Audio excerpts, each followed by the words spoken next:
I'm Jasmine Lawrence, and I'm a program manager on the Xbox One engineering team. One of our biggest features is called Xbox Live. It's an online service that connects gamers from all around the world, and we rely on the internet to make that happen. This is no easy task, and there are a lot of things happening behind the scenes. The internet is totally changing how people interact and connect. But how does it work? How do the computers all across the world actually communicate with each other? Let's look at web browsing. First, you open a web browser.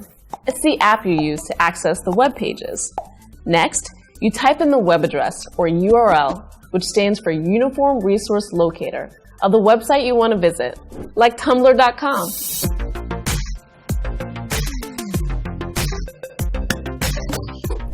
Hi, I'm David Karp, the founder of Tumblr, and we're here today to talk about how those web browsers we use every day actually work.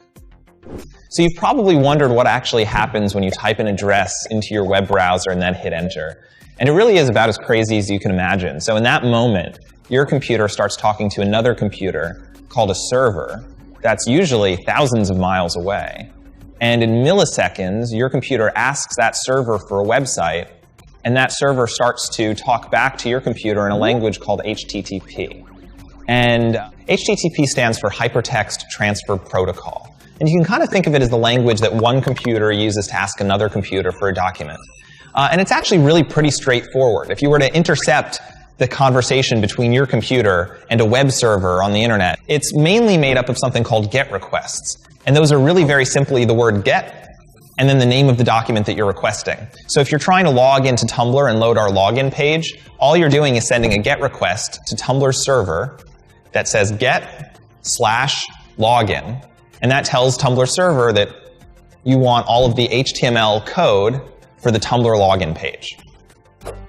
So HTML stands for Hypertext Markup Language. And you can think of that as the language that you use to tell a web browser how to make a page look.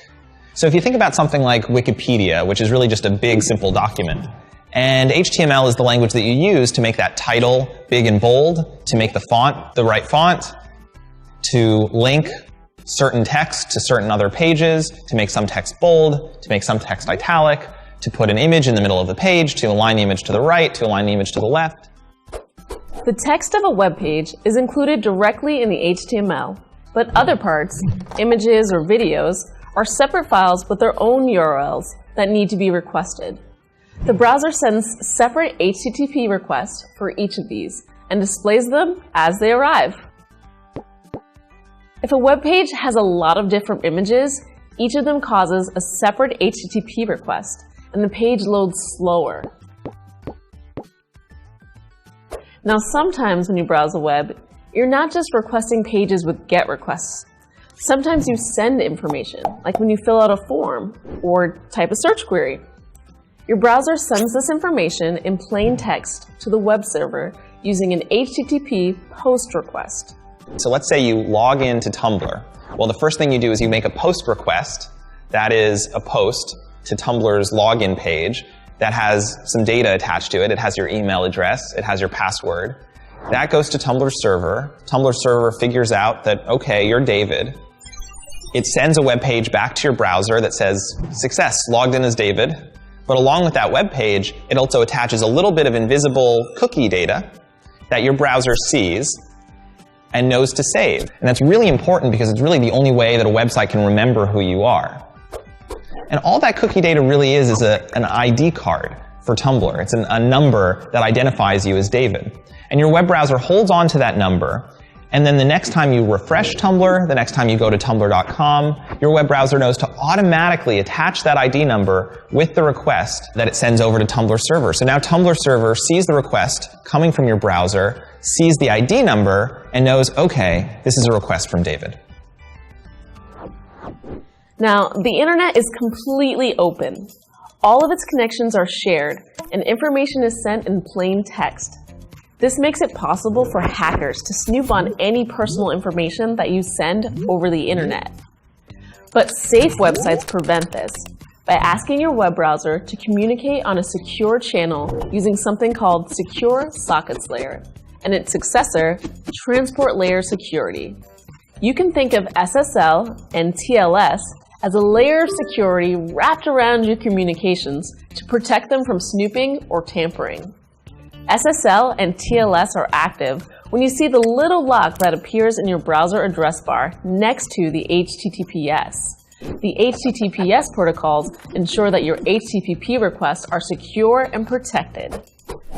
When a website asks your browser to engage in a secure connection, it first provides a digital certificate, which is like an official ID card, proving that it's the website it claims to be. Digital certificates are published by certificate authorities, which are trusted entities that verify the identities of websites and issue certificates for them, just like a government can issue IDs or passports. Now, if a website tries to start a secure connection without a properly issued digital certificate, your browser will warn you.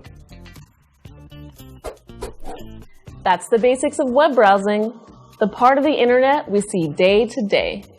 To summarize, HTTP and DNS manage the sending and receiving of HTML, media files, or anything on the web. What makes this possible under the hood are TCP/IP and router networks that break down and transport information in small packets. Those packets themselves are made up of binary, sequences of ones and zeros that are physically sent through electric wires, fiber optic cables, and wireless networks. Fortunately, once you've learned how one layer of the internet works, you can rely on it without remembering all the details. And we can trust that all those layers will work together to successfully deliver information at scale and with reliability.